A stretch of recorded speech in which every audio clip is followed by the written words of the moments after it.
the broadcasting here, and we are broadcasting.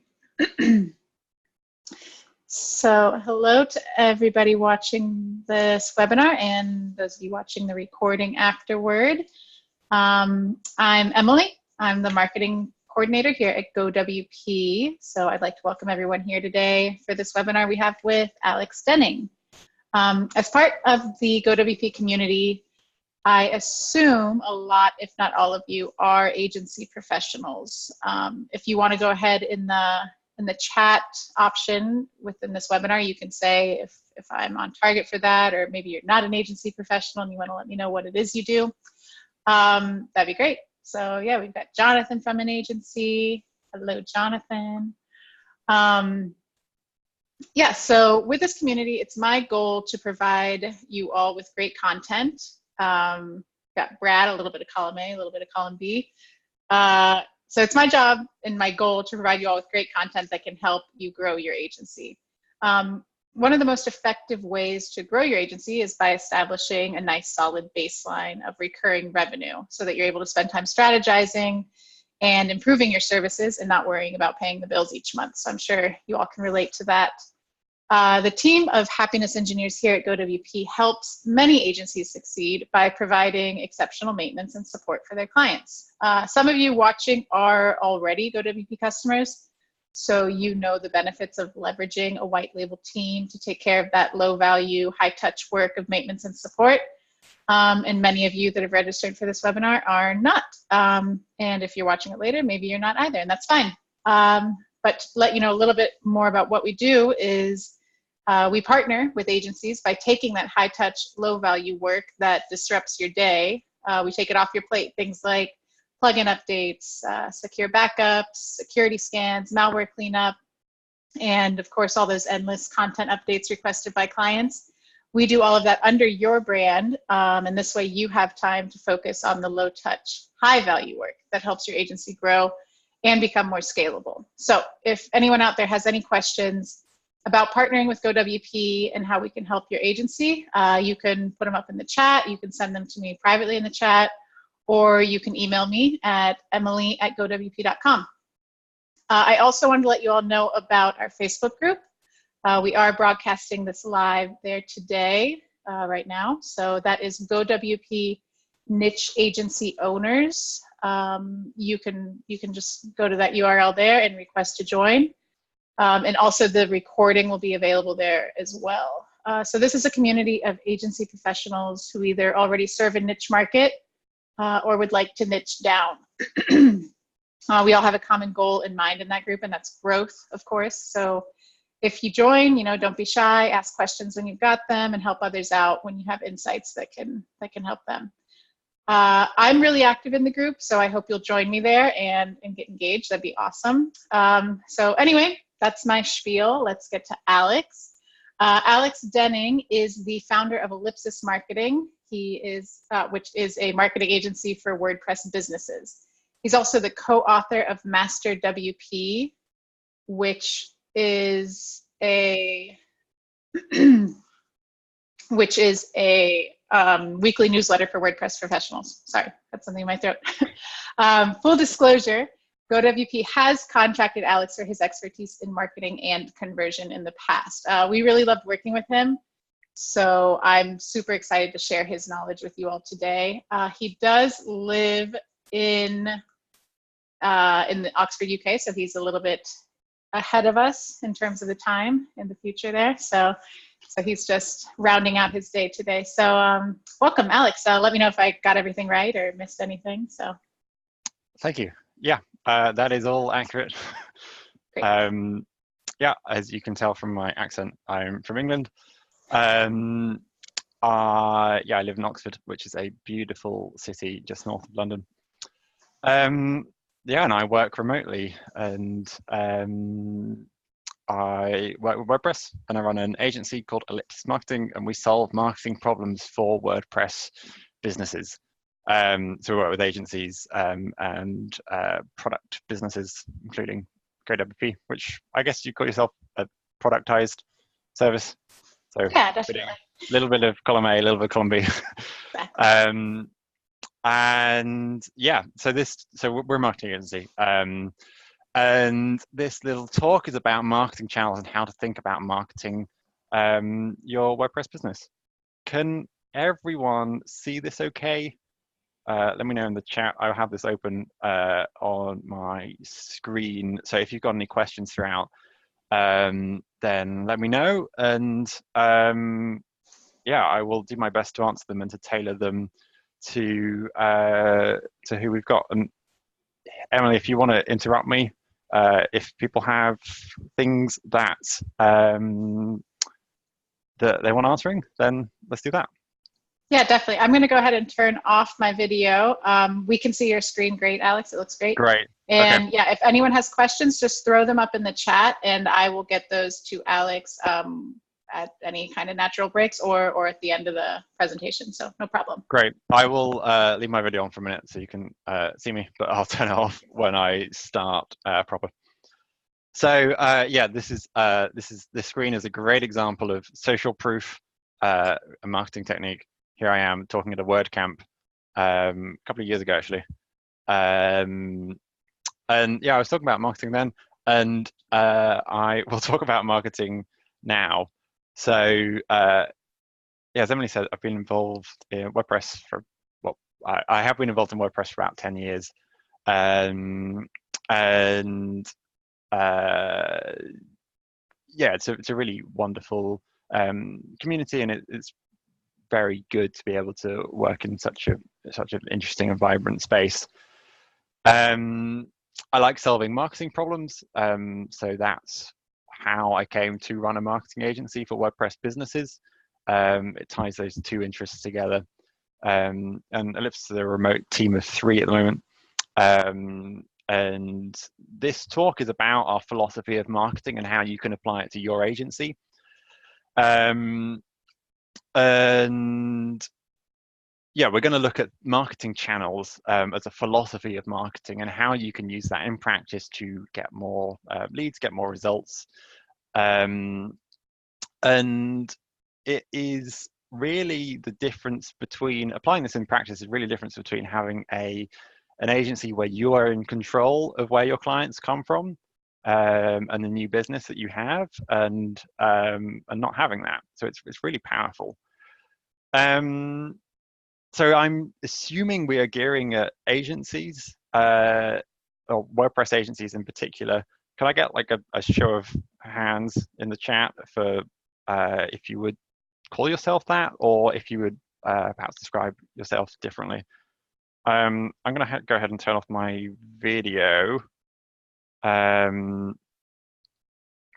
Yeah, but let me know how you describe your business, and we can perhaps tailor the content to make sure it's the most relevant for you.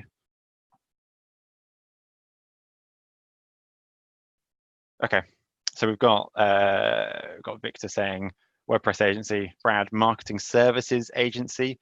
So Bradley, are you still selling WordPress websites to people as part of that?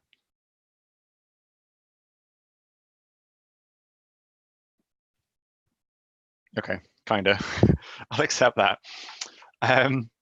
So yeah, okay, sales strategy. Well, this might be really useful for you as well, then, just in terms of how we frame this marketing strategy, because this is all about getting clients to think about their marketing strategy and how to apply that most effectively. And we do this for our clients, and it is something that is incredibly valuable. So let me do a little kind of before and after on what can happen to your agency and your business and your life when you use marketing channels. So before you start using them, everything is awful and on fire, which is obviously very bad. You know, you have to burn laptops for fuel, I think is what's happening in that little graphic. Very bad. You don't know where your clients or customers are coming from. And it's ad hoc marketing. It's responsive to what people are doing at any one time. Perhaps opportunities are coming up and you don't know how to respond to them. It's not a good situation. After usage of marketing channels, as you can see from this graphic, everything is fine. And you know, you get free drinks, which is great. allows you to effectively focus on what works and ignore what doesn't. And most importantly, it gives you a clear marketing plan. So this slide is a little bit silly, but you get the sense that understanding proper and effectively utilizing marketing channels is a way of having a really clear plan and a really clear execution of your marketing that really puts you in control of your agency. This is what we're going to talk about then. What are marketing channels? How do I pick the right ones? And how do I use them in practice? This will be about half an hour, but we'll have plenty of time for questions at the end or in the middle. I have a couple of points that are especially good points, but if you have anything you want to clarify, then do hop on the chat to do that. So, a marketing channel is a category of marketing activity. Actually, let me just back up slightly. So by the end, the aim is that you are able to effectively utilize marketing channels in practice in your WordPress agency business or for your clients. So marketing channels are channels that are the categories of marketing activities. So every bit of marketing activity you could be doing is a marketing channel. And you might have common ones like content marketing, paid search ads. Those are the kind of things that I'm sure plenty of agencies do. You also have some like, say, TV ads that are technically marketing channels, but they're going to be less applicable to agency businesses. So they're specific and siloed. So it's paid search ads and TV ads rather than ads. They are split up in such a way that, say you have content marketing as a channel, you might use, say, email as a way of increasing the effectiveness of your content marketing channel. So say perhaps you have some sort of resource that people can sign up for as a way of, say, capturing leads from your content and turning them into, perhaps putting them through an automated email sequence that then tries to sell something at the end of that. That's a great example of using email as a way of making content more effective, but you'd still put that under the content channel rather than saying it's content plus email marketing. Email marketing as a different channel would look very different. I should also, say webinars is a legitimate marketing channel, and we have to acknowledge that we are in a marketing channel right now, which is fun. I'm sure it's an effective channel for GoWP, and I guess for my business, for Ellipsis, I find that going to WordCamps is very effective, and webinars is, you could say, an extension of, say, my conference channel. This is all good because it forces you to focus. It forces you to test and find out what works, and it forces you to focus on what works and abandon everything else. So this last point is really important because it forces you to have a really small quantity of marketing activities that you are doing, and it explicitly gives you permission to ignore everything else that you could be doing. That is really important because it's an incredibly efficient way of running your marketing. And it lets you filter out the stuff that works that you want to be doing with the stuff that's random opportunities that come along that you now have permission to say no to because it doesn't fit your specific marketing channel philosophy. We're going to touch on this a lot and come back to it. This is essentially like minimum viable marketing. You're trying to do as little marketing work as possible. Because anytime you're spending on marketing is time you're not spending on client work. And obviously you want your marketing spend and that you include your time as part of that. It's a scarce resource and you want that to be spent as effectively as possible. This is an incredibly effective and efficient philosophy of marketing, and it really works. That's very abstract. Let's have a little bit on how we find out what these might be. So how do you find out about, how do you go about finding what your marketing channels are? And you might want to have a think about this now, and perhaps in the chat in a moment, we could look through some channels that people are using now and see what is working.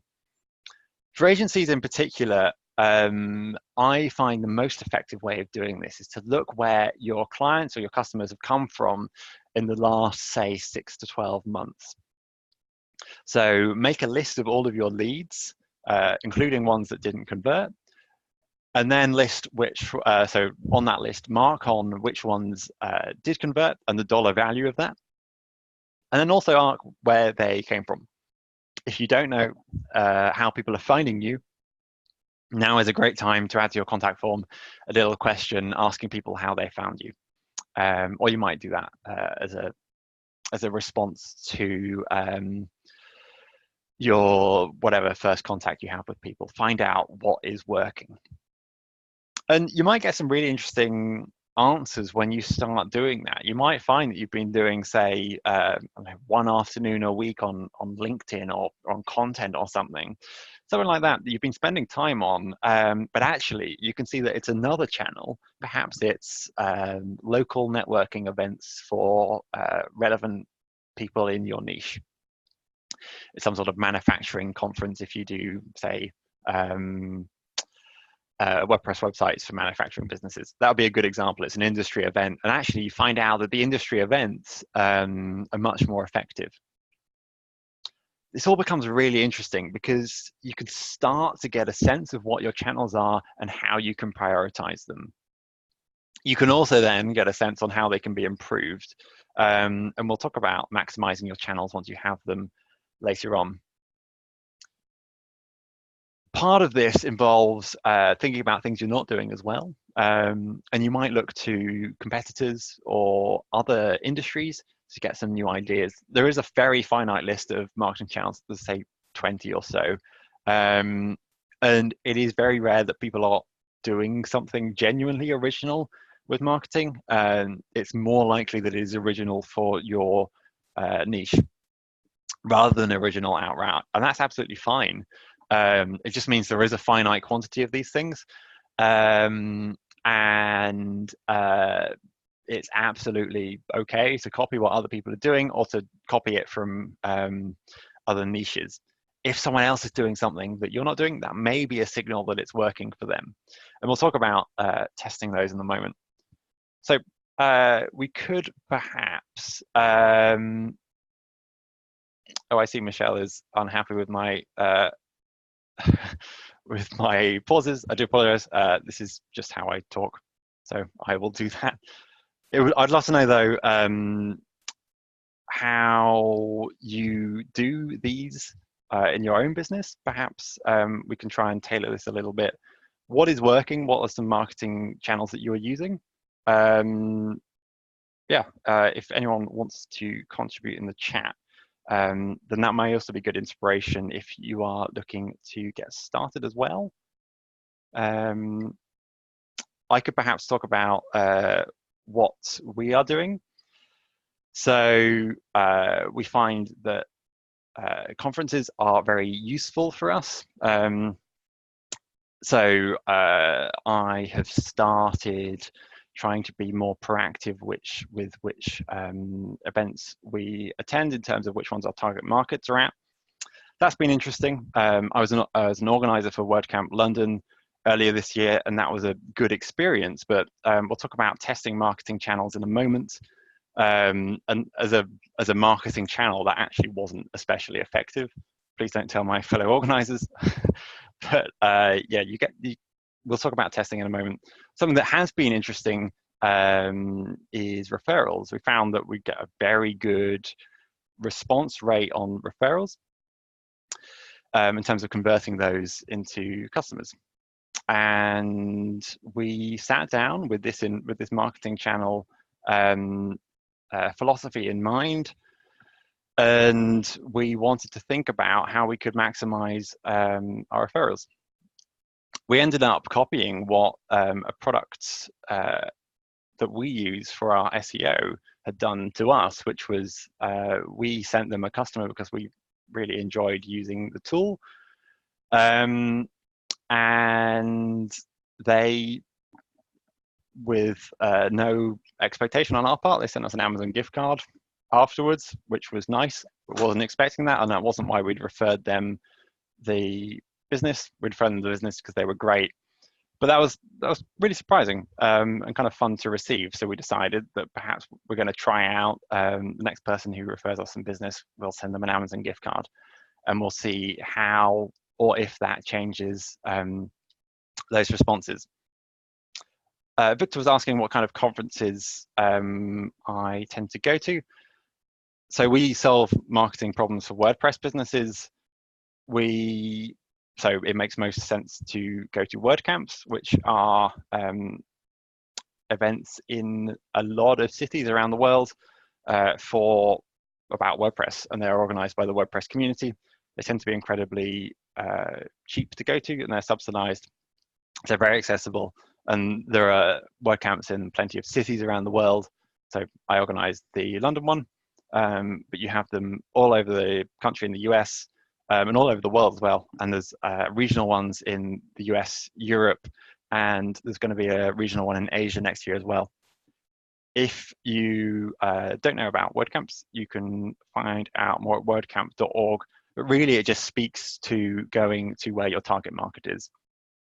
So for us, it's WordPress businesses. WordCamps are self-selecting conferences for WordPress agencies and WordPress product people and WordPress developers, all of whom are our target market. For you, it may be something else relevant to what you're doing. Let's then talk about identifying and testing your marketing channels. So however you go about getting your initial channels, the process from then onwards is the same. You identify your possible channels, doing small tweaks to see if they work. Sorry, small tests to do if they work, or if it's a existing one, you want to test your tweaks. That's really important because you don't need, it's very important you don't go in with any assumptions about what is good or what is bad. We're only interested in the data and what the data says. As part of that, any good scientific test will set success criteria before you start. And that means making sure that you are clear on what constitutes a good result. If you are testing, say, content, then it might be, we're going to set a time limit of, say, 6 months, 6 pieces of content, and we're going to want X dollars of business as a result of those in perhaps the 9 months after you start. It's very clear by that set of rules what is a success and what isn't. If something is working, then you want to test your tweaks. And that's what I just talked about with our referrals is a great example of that. So we know that referrals are a working channel. We want to see how tweaking that may be able to make them more effective. And this is a great way of doing that. So we have very clear success criteria before we start on what those are. By the end of that, you want to have a good example of what can work and what can't. And 1, 2, or 3 working marketing channels is perfectly good. I say that because you want as few marketing channels as possible, and that forces you to be more efficient. So to talk about what we do, we do a lot of content marketing, and some of the work we did with GoWP earlier this year was content-based, but we don't have a blog on our own website. And I think if we did not have this marketing channel philosophy, we would spend a lot of time on content. And I don't think that's as effective as what we currently do for getting clients. It's because we have this philosophy, we've tested out different channels, and we know that they get better results. We may get to a point where we want to try content, and we may come to that soon. We'll talk about that in a moment when we talk about maximizing a channel. We haven't maximized our existing channels yet. And because of that, we're not going to try something new. Trying new stuff is really exciting, and it's shiny, and it can be very tempting, but doing more of what you're already doing to start with is a much more efficient way of running your marketing. More efficient marketing obviously means better results. Kevin, you're asking what are those channels? Could you just let me know with regards to what the query was around that? So the ones we are using mainly, I say the ones we're using mainly, the only ones we are using are conferences, referrals, and I run an email newsletter, which is very effective. All of those are aimed at our target market, and yeah, as a marketing agency, it is always tempting to be doing more stuff, and I have loads of ideas about stuff I'd love to be doing, but we follow these rules, and yeah, they work very well. So let's talk about maximizing a channel. This is the final piece, I guess. And it's only when something works do you want to apply this. So you've done your test, you've found out the results are good, and then you want to maximize it. So say, in our case, perhaps we found out that referrals are working, so we've tested incentivizing them a little bit, and then we're looking to do more. This is where really big efficiency gains come from. And we can kind of use a fun water analogy, channel analogy. Say we've got a pipeline and the customers are at one end and they're made of water for some reason. So the analogy works. And at the other end, you've got your pipeline, your new business that converts. It is much more efficient to run your water, to run your channels through a few channels as possible and have them full, rather than digging or building multiple pipelines. So we mean it's much more efficient to get as most value out of the channels that do work as possible, rather than adding in new channels. So only when a channel is full and or becoming ineffective should you turn your attention to new channels. And at that point, you test again. So a channel may become ineffective, perhaps because other people have started adopting it, and that may reduce your effectiveness. A great example is something like search ads in the 2000s. Google search ads used to be very, very cheap. And as they got more popular, they became more expensive. For some businesses, that meant that they weren't effective options anymore. That's what I mean by other people adopting your strategies, and perhaps they're using this this channel philosophy to decide what to do. So you want as few channels as possible, and this forces you to do that. And only once a channel is full do you apply new ones. You do not do other things that are not part of your channels when you're following this. So perhaps someone comes to you with a new opportunity. They want you to sponsor X, Y, Z. You can say, no, thank you. We are doing these things. We're focused on these things, and this does not let us do that. Or you say, yes, please, that would be great. It fits exactly what we're doing, and you should be then looking, if something is working, for other opportunities like that. This is all a little bit abstract. So let me show you an example using EnviroGallery, which is a WordPress plugin. This is a great example because there's a relatively high amount of stuff public about EnviroGallery, because it was sold last year or the year before last. And it's also nothing to do with us, so not a client. The owner has done an interview on a website, theplugineconomy.com, and the seller also did a kind of write-up post about what they did. And this is described in both of those posts as a multi-million-dollar plugin purchase. So, which is to say, it's at least a medium-sized WordPress plugin. This is what the owner said in this interview about how they approach their marketing. So he says, our continued success has been a healthy mix of Facebook retargeting, laser-focused content marketing, industry affiliate relationships, and listening to our customers by delivering updates that matter to them. If you haven't yet, send surveys to understand what your customers want. What Nathan is saying here is if we take, say, building a good product as a prerequisite, I'm sure no one sets out to build a bad product. They've actually just got 3 channels for their multi-million-dollar WordPress plugin business. They're using Facebook retargeting ads, they're using content marketing, and they're using affiliates. He describes them here as laser-focused content marketing and industry affiliate relationships. I assume that just means SEO-focused content marketing. They look for relevant keywords around their content, I'm sure, and then create content around that. Affiliate, he says, industry affiliate relationships. That would just mean relevant websites which can rank well for his key search terms and send them traffic, and they'll give them, I expect, 20 or 30% revenue share for doing that. And that's not dissimilar from getting referrals in the service world.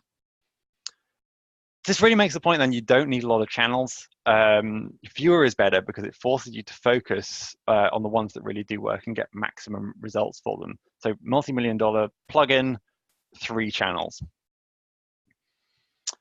So let's loop this back around then. Finding out what your channels are and using them effectively is a question of asking what you're currently doing and is it working. That list I suggested of looking at your leads, perhaps if you've got them stored in your contact form, export out to a spreadsheet of all of the contacts you've had, say in the last 6 to 12 months, depending on the volume, and find out which ones converted and where they came from. You might also list in other leads that you've got, perhaps from events or other channels other than, say, your contact form. Then you want to know if what stuff is working, and that will let you very quickly prioritize your marketing activities. You may find that stuff that you thought was working was not working. When you do that, so the assumption there is that you already are running a business. If you are getting started or looking to make a start, then there are other ways of doing that, which perhaps might involve looking at what other people are doing, and you're really looking to identify ideas. At step 2, you think about what you could be doing, and that will look at competitors, but also other niches and any original ideas you might have. You want to prioritize your list of tests and then run those tests. Give clear time-bound test periods for those to make sure that you are not influenced by what you like. It's what the data shows is what we're interested in. Once you know those, you can focus on what works. And then to loop back to the start, everything's fine. You don't have to burn laptops for heat, and you're able to effectively focus on what works and what doesn't. It also gives you a clear marketing plan rather than giving you ad hoc marketing. As I said, we do this and we apply this to clients' businesses, and it's an incredibly effective way of running your marketing. So that is what I wanted to show you today. I hope you found that useful. As I said, we use this, and I really dread to think what our agency would be like if we did not use these methods. Having marketing channels means we're able to very effectively focus on what works, and that's what this is all about. It puts us in control of our pipeline and lets us expand or contract the marketing activities that we do based on what demand is and what demand we want to create. So yeah, if you've got any queries, let me know. You can also reach me at alexdenning with getalists.com. And I may as well plug my newsletter, which is a weekly newsletter for WordPress professionals called masterwp.co. You should get it, it's good. That's mainly the pitch that it's good. Most newsletters are a waste of time, and MasterWP is genuinely excellent.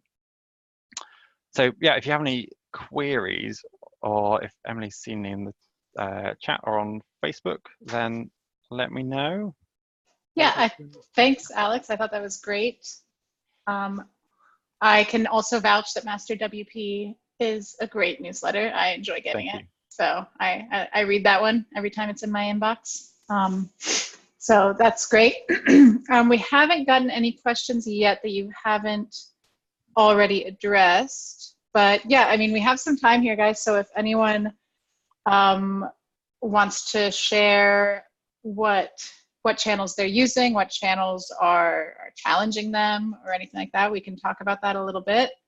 But yeah, I thought that presentation was great. I know when you were talking about the difference between kind of email marketing and email newsletters, that was an important differentiation to make as well, because they are different channels, and how to leverage your newsletter audience versus actually sending out kind of marketing campaigns via email. It's different. But yeah, I don't see any questions coming in. So, okay.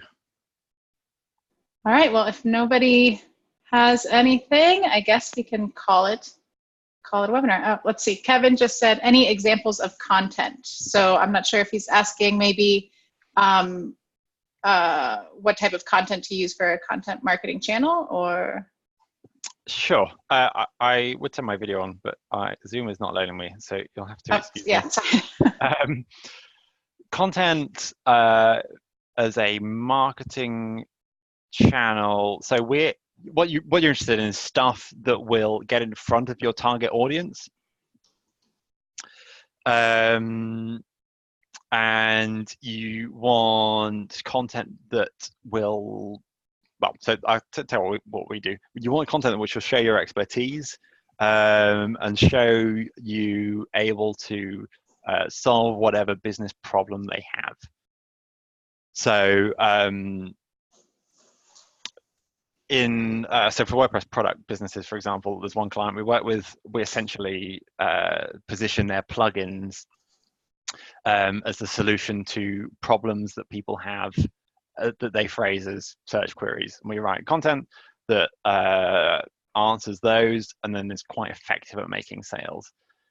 For agencies, I think it's more about showing your expertise and getting the reader, which is ideally your target audience, to trust that you have the solution that they're looking for. It is very important that your clients have high trust, because they want you to solve their problem. I'm talking about ways you have done that for other clients is very good social proof that you're able to do that. Or talking about the process you use to solve those problems can be another interesting way of doing content for agencies. Or talking about the way that you work also is a useful way of showing expertise and gaining that trust. Those would be three good examples for agencies that you could have a look at. Great. And we have another question. What do you think about the use of purchasing power parity? This is probably more sales than marketing. I assume the question is asking about changing the cost of your product or service based on local purchasing power parity of your customer. That is something that you can do, and some of our clients do that.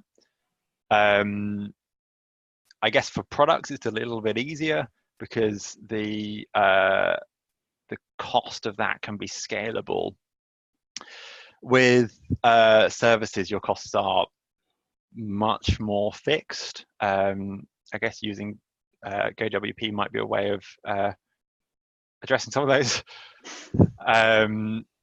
So we don't change our pricing based on locale, but if you can do, I'm sure that is a way of increasing sales from areas with, say, a lower or higher cost of living.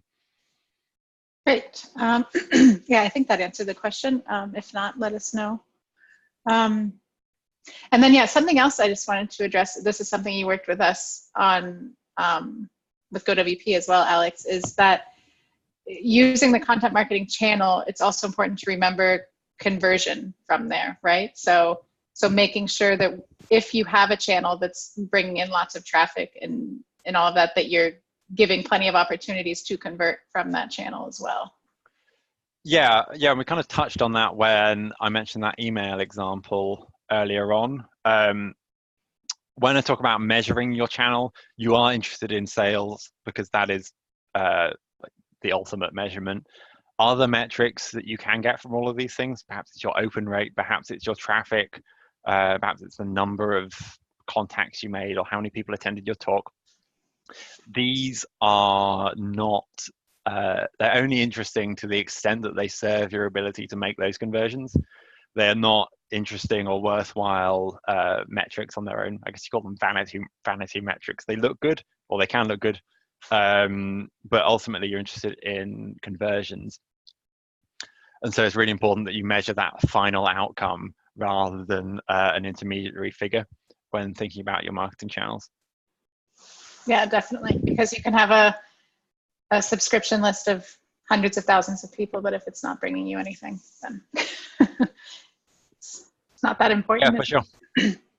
No, you could be ranking #1 for a given search term. Perhaps you answered some query about WordPress development, but it's only looked at by developers who are, say, not your target audience. Oh yeah, we've got a post like that here. GoWP brings us tons of traffic. Yep. So yeah, that's great. Okay, I don't see any other questions, so I guess we can go ahead and thank you for being with us today and giving us all this great information. And I know you are headed to a WordCamp in, where was that, coming up soon? I am headed to Pressnomics next week, which is a conference run by Pagely about the economics of WordPress. That should be really interesting. It's in Tucson. Cool. And the whole team is heading to WordCamp Nijmegen in 2 weeks, which is a town in the Netherlands. Nice. The Yoast team are based. I assume that's why it's there, although I don't want to offend anyone from Nijmegen. So if you're at either of those, then do let me know. I would love to have a chat. Yep. And will you be at WordCamp US this year, or? I have not decided. I should do, but I'm going to see how we go for Pressnomics. It's a long way. Yeah, that's true. All right. Well, thank you very much, Alex. I really appreciate it. And yeah, you all can see how to get in touch with him. And if you have any questions or follow-up, you can also email me or join our Facebook group, GoWP Niche Agency Owners, and you can throw them up there as well. So thanks everybody for coming, and thanks a lot, Alex. Yeah, thanks so much. All right, see you guys. Bye.